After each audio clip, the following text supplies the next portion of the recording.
নেতার চুরি নাই, নেতা নয় নীতি চাই। এই মুহূর্তে সরকার ইসলামী সরকার, এই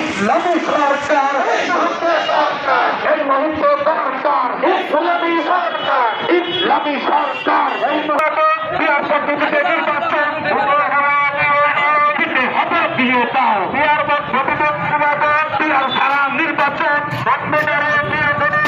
মানবে না দেশের জনগণ। বিহার সারা নির্বাচন ব্রিটিশ মুক্ত দেশ চাই। বিহার পদ্ধতিতে আওয়ামী লীগের হুঁশিয়ার সাবধান, হুঁশিয়ার সাবধান। আওয়ামী লীগের আওয়ামী লীগের হুঁশিয়ার সাবধান, হুঁশিয়ার সাবধান। আওয়ামী লীগের হুঁশিয়ার সাবধান। ইসলামের শত্রু